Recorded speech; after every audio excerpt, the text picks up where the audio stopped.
Okay, so now we have done binary search, and we have seen how it works, and it takes the list, divide it into halves, decide on which half to go to, it comes here and divide and decide which half, and so on until it gets to an item, to a list of one item, and then checks, is that the item I'm looking for? If not, it just returns -1. If yes, it returns the index of that item and done. So what is the running time of this algorithm? Okay, it is a recursive, we will have a recursive implementation of it. It is divide and conquer. And let's think about it the similar way that we thought about merge sort. So I'm looking at the running time of this, T of n. And I'm saying, how long does binary search take on a list of size n? Okay, so what did binary search do? It divided the list into two halves, each of size n/2. Remember that this number here is the number of subproblems, and n/2 is the size of each subproblem. It divided into two halves. How many of them did we solve? So when I call binary search again, I am not calling it on this and this. Actually, when I divide it into two halves, as I said, we killed this branch because I know the element is not going to be here. So I don't solve. In merge sort, it was 2 times T of n/2 because I needed to sort the left half. I need to sort the right half. In binary search, once you decide it's not in the left half, you ignore it. Therefore, and you just go in the right half. Therefore, it is 1 times T of n/2. So we divide it into two subproblems or two lists, each of size n/2. We solve one of them. And then say, how long does it take to do the merge?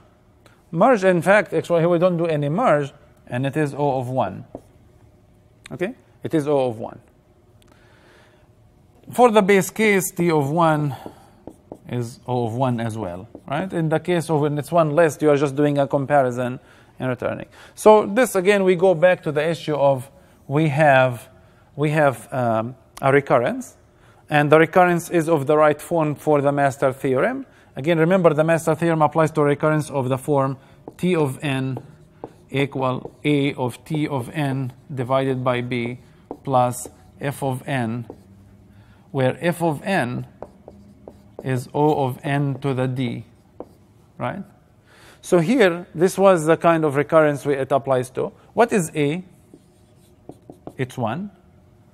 What is B? It's 2. What is D? O of 1 is O of n to the 0. So D is 0. Right? So for binary search, A is 1, B is 2, D is 0. Remember, for merge sort, it was A is 2, B is 2, D is 1. Okay? So binary search has a little bit of a difference with a merge sort. Remember, for the master theorem, the first thing to check is how does A compare to B to the D? A is 1, B is 2, and D is 0. 2 to the 0 is 1, 1 equal. So we have A equal B to the D. Remember, the master theorem says that if A equals B to the D, then T of n equals O of n to the D log n. In our case, D is 0. So it's O of n to the 0 log n.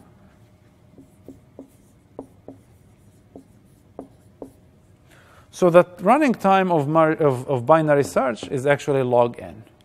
And it should make sense, because this algorithm is going to divide, look at this half, divide, look at this half, divide, look at this half. So really the amount of work that it's doing, it's this, then this, then this, then this. So I'm going one call, one call, one call, one call.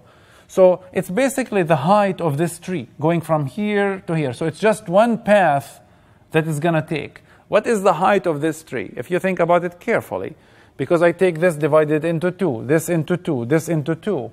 Where do I stop? If this had n, you will notice that you will have to stop after log of n. Of course, it's base 2. So the height of this tree is going to be O of log n, and this is why this algorithm is actually going to take log n. So this is the intuitive explanation, that the height that is going to take is log n. And the same thing here, the master theorem, without thinking too much, it will have given me exactly the same thing, O of log n. So binary search is O of log n. Linear search is O of n. Again, binary search is O of log n. and linear search O of n. So does this mean that every time I have search, I always run binary search because log n is better? The answer is no. Because remember that there is a big assumption about binary search that the list has to be sorted. If it is not sorted, this is not going to work. If it is not sorted, this will work. This works on anything. Whether it is sorted or not sorted, this will work. Okay? In the worst case, this will take O of n, regardless of it is sorted or not. This one is going to take, in the worst case, O of log n. So when you have a list and an item and you are searching for them, you do binary search or linear search. If it's not sorted, you can either do linear search or you can sort and do binary search. Okay?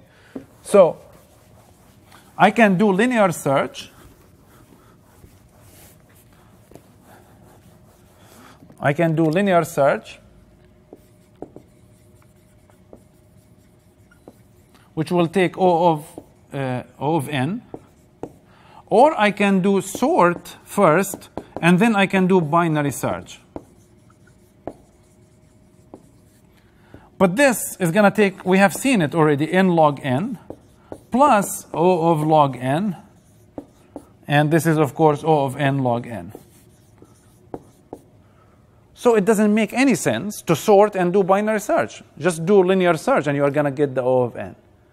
So would we ever sort and do binary search over this? The answer is no, if all you need to do is just one search operation. If all you care about is just one time search, you should do this. If all you care about is twice, 3 times, 4 times, 7 times, a small number of searches, do this.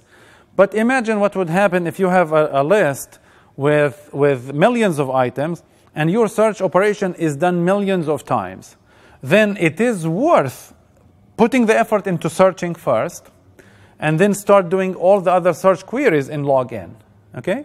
So this is a very important algorithmic principle here, that sometimes it is worth pre-processing the data before we start doing the actual operations we're interested in. The pre-processing here was sorting so that I can do the search efficiently. This is worth it when n log n is not going to be the main factor.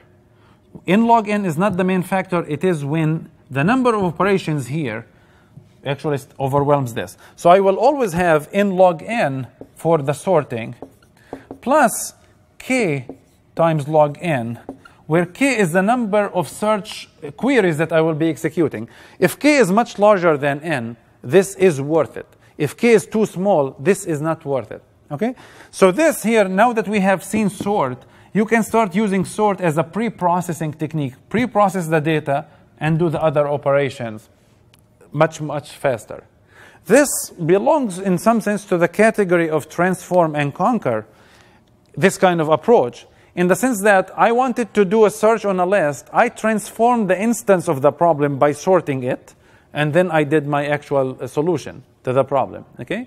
So keep in mind that sorting, while it is about getting a sorted list of items, sometimes it is a very powerful technique for pre-processing the data so that subsequent operations, whether they are searching or comparison and so on, can be done very efficiently. Okay? There are many operations that if you do them on an unsorted list are going to be very inefficient. And these operations, once you have pre-processed the data so that it is sorted, they become efficient all of a sudden. Okay? So it's very important to keep in mind that if you are doing just one search operation or 5 or 100 or 1,000, it is not worth going through this. Do linear search. If the number of queries is growing all the time and it is a very large number, it is worth pre-processing the data so that every time you do the query, it is taken a short amount of time. Okay? So in this set of lectures, we have seen divide and conquer technique for merge sort, for binary search, how we divide a big problem into sub-problems, then solve each one of them, and then merge the results. Remember that there are 3 steps.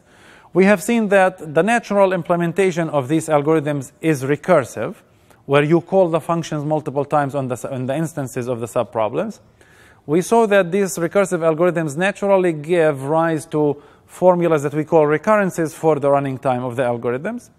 we have seen how recurrences of this specific form can be solved using the master theorem to give us an explicit function that we understand. I want to emphasize once more, master theorem is not a framework for solving all recurrences. The recurrences have to be of a specific form, satisfy certain conditions for it to apply. And the last thing we saw is that using this technique of sorting, I can use it as a pre-processing to pre-process lists of numbers, of strings, and so on, so that later when I apply other operations like searching or comparing the two closest elements and so on, I can get that operation done in much faster amount of time.